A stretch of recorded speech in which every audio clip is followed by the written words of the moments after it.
Well, Noah, thank you very much for that introduction and starting off the call. I appreciate it. And folks, I just want to thank all of you out there for giving you a few minutes here so that you can hear about this amazing opportunity called Smash Fund.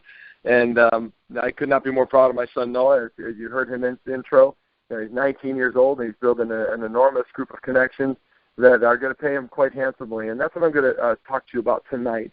First of all, let me start by saying how I found out about this call is through a friend of mine, Lauren Middag, and he's a very successful physical therapist. He has 5 orthopedic sports clinics in Southern California. He's also very good friends with Rob Toole, who is the founder and CEO of Smash Fund. They've had some business ventures together outside of his physical therapy, obviously, and they've done very well together.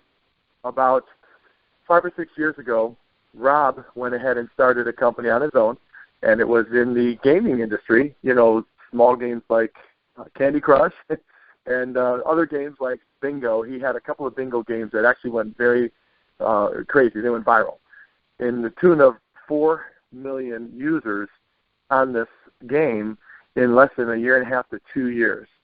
That was a very successful run. It was very successful of drawing the right crowd into a network, and he was able to actually sell that business only 3 years after he started it to Caesars Interactive in Vegas for $115 million.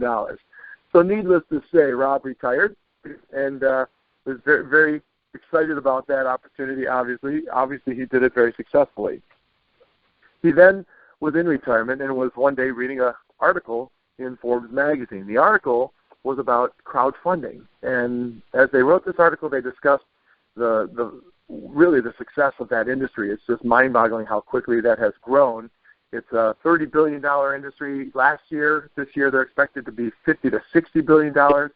Within a year to 2 years, we're looking at about $100 billion industry. So he was reading about that, and what the article said was whoever could figure out a way to commingle social media very tightly with crowdfunding was basically going to go to the moon and back financially. So it was going to be really a home run if anybody could figure out how to do that. Well, Rob, knowing he had already done that in the gaming industry, figured he could do it again. He said, I'm that guy. And so he went ahead and started researching it. He pulled together a team of attorneys, in fact, the same attorney group that helped complete and start Facebook are the same attorneys that we're using out of the Los Angeles branch. Then we have another set of attorneys that were all for crowdfunding and organizing that and making sure all of that is done properly, and a set of attorneys that were designated just for FTC compliance. So we've really covered our bases with all of this to make sure this is legal in every state, and we're very excited about how that has all come together. He also put a task force together of IT guys and reassembled the whole team that had helped him in the past and was really moving forward in this venture. He also ran a pilot program to test it, to make sure that things were working right, to make sure what changes he was going to make this thing a success in a specific industry like social media and like crowdfunding. So he was able to do that over the last year or so and planned on opening this sometime this summer, and that's what's going to happen. We are in what we call a pre-launch or a pre-boarding phase. We are boarding a social media. So let me explain to you these two industries and what they mean and how they merged. We're talking about social media, which really doesn't need a whole lot of explanation. Most of you on this call are probably on Facebook, Twitter, Instagram, LinkedIn, one of those, or many more. I'm assuming you know what that means, and you can partake in that whole group of people that you're commingling with on a social level, and that's what social media is all about. So we are creating one that would be similar to LinkedIn. LinkedIn, some of you may or may not know, obviously you can get in for free on most of these, but LinkedIn has a $50 premium membership and then a $99 to $120 business premium membership. So that obviously you're paying every month because there's more benefit there. So they are doing this on a continual basis. We're going to raise the bar on our social media a little bit higher. We're not going to have a free entry. We're going to have a subscription-based only, which is going to change the caliber of people. It's going to raise the bar a little bit, and it's $149 per month to participate in what I'm calling the country club of all social media and crowdfunding. So it's going to be really a version of LinkedIn, but it's going to add a revenue share to it. And what is revenue share? Well, there's a lot of big companies out there such as Uber, Groupon, the Razor Club, that sort of thing. Those companies are all using, there's a new business model out there. It's called revenue share. Uber has disrupted the taxi industry.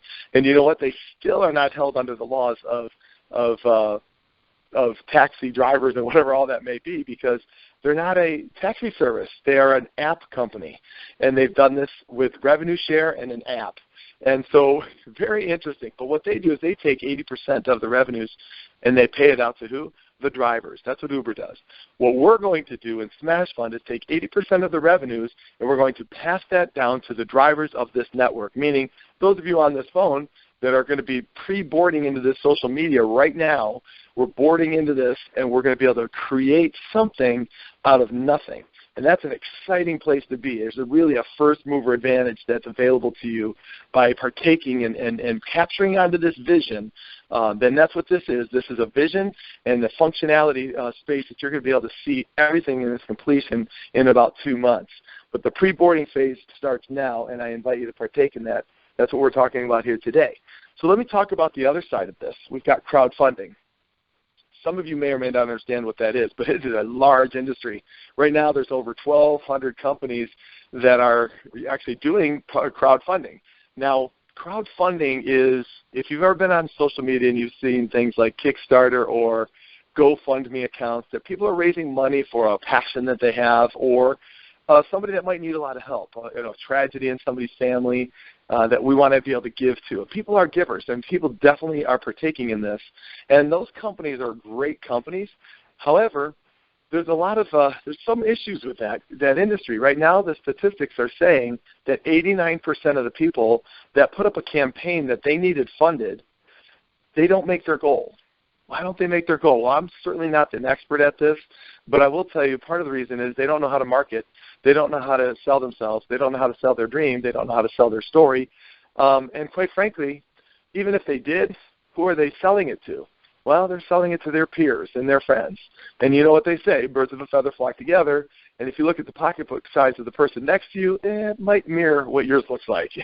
So we all know that, sometimes that's not the best person to pitch to. So what we're going to have is, again, like I told you, with social media, that's a country club effect, right? Meaning it's going to have a lot of entrepreneurs, spirited people. It's going to have a bent towards crowdfunding because that's what we're here for, right? That's part of what we're here for. And so you're going to get a different caliber of people that will understand your passion a little bit more and will be willing to actually even participate in helping you put that out on all social medias and maybe even fund you as well because of the income that we're able to receive from the revenue share. So it's going to change the face of crowdfunding. Like I said, the statistic is that 89% of the people fail. We want to change that. So I just want you to think about this. If we're all receiving revenue, think about the group that we're creating. I have a friend. His name is Josh, and he's a bodybuilder and a young 22-year-old kid. He trains a lot of people. He wants to start a gym, and he needs $10,000. He wants to put a fund out there for that. Now, what if I go out there and I say, you know what, guys? Hey, Noah, hey, Tony, hey, Joanna, hey, Tom, you know what, you're all part of this crowdfunding venture here. We're a part of Smash Fund. Why don't we go all bless Josh this week and get him to succeed? In fact, we're going to call everybody in our network, and we're going to put it out on Facebook, on Twitter, and get recognition to Smash Fund through that as well. And then we're going to fund him and say this week, that's our project. What if he raises that $10,000 in a week? What do you think he's going to do? What is he going to do? He's going to tell his whole world. And that story is going to be duplicated and replicated throughout the world, which is why Smash Fund is going to become known as the largest player. And we're going to take that failure rate of 89% and flip it to 89% success rate. That is what we're excited about. Now, I just really want you to envision that tonight when you get off the call, what that could be like when all of these people are coming away with their campaign funded. And some of them are going to self-fund it and forget the entitlement mentality. They're going to create their own network, and the company is going to pay them to do that. So let me explain how that pay and that compensation works, all right? Basically, it's very simple. We've all invited people to our networks, like whether it's Facebook or Twitter or LinkedIn, any of those, right? We all have a friend group, right?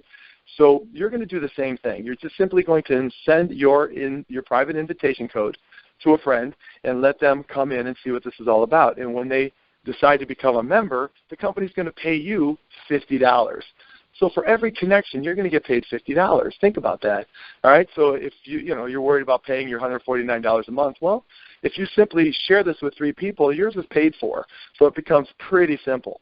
What we're going to do from there is obviously the people that you show this to are going to do the same thing you did, and they're going to share it with a few people. And the people next to you are going to share it with people, right? And then all of a sudden you have these viral connections, we call them, that are going to kind of just end up in your friend group. And the company's going to pay you $4 on every viral connection that stems off of you. It's this social graph. That's what they call it in social media. It's a social graph. And because we're paying, we have to have a graph that is structured so that we know who gets the money. It's very simple. So what we're excited about is the fact that we've got this social graph building, and they're going to pay you $4. And you're thinking, well, how many can they pay on that and still be a solvent company? Well, the answer to that is you have to, like what I told you when Rob did his gaming thing, he had 4 million users. I'll be honest with you. If I get 4 million people in my tribe or in my network, right, in my friend group, they can't really afford to pay Pat Cloonan $4 times 4 million people. But what they did do is they have a very sophisticated algorithm and social graph and mathematics that actually has figured out that they can pay you up to 16,000 connections. So that's not bad. If you multiply 16,000 connections times $4, that's a $64,000 a month income to you. And I will tell you, if that's not quite enough, you can start another profile and do it again. Or you can have your spouse do it again with you. So it's going to be very exciting to see how that all unfolds. Let me put it to you a different way.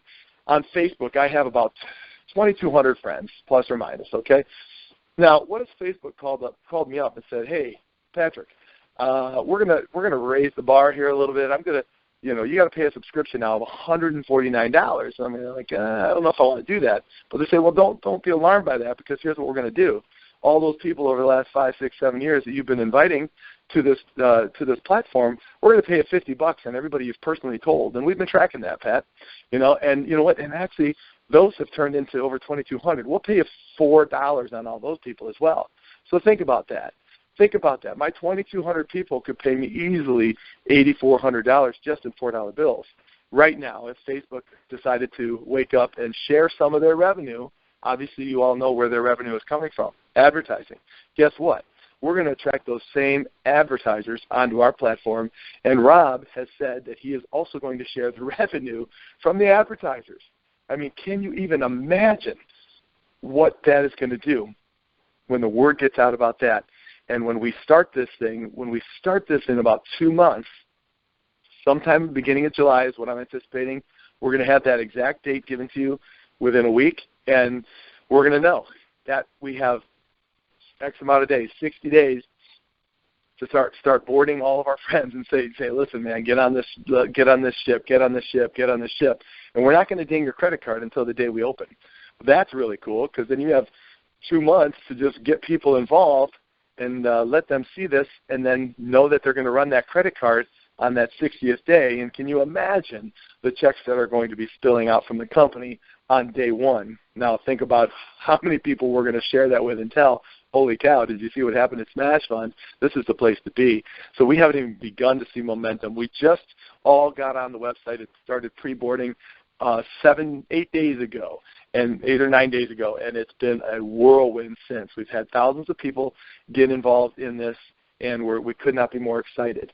So with that, my friends, I'm going to tell you that I think it's time for you to make a decision. All you need to do is just share this with a few of your friends, and what I would encourage you to do is get with a person that actually shared this with you and say, hey, I want my invitation code, and can I get in tonight? You should try to get in, reserve your spot, and then share this over and over. We're going to be doing another call like this again on Monday, and we're going to be doing probably 2 or 3 a week, so whatever you need. There's websites that are available, smashfund.com. Get with the person that brought you to this call, and let's go share this with the world, because this is going to go around the world, and you really don't want to miss it. You'll never have a chance to be one of the first people involved in this. And so I highly encourage you to do it. And with that, we thank you, and I just want to say good night to everybody, and God bless you.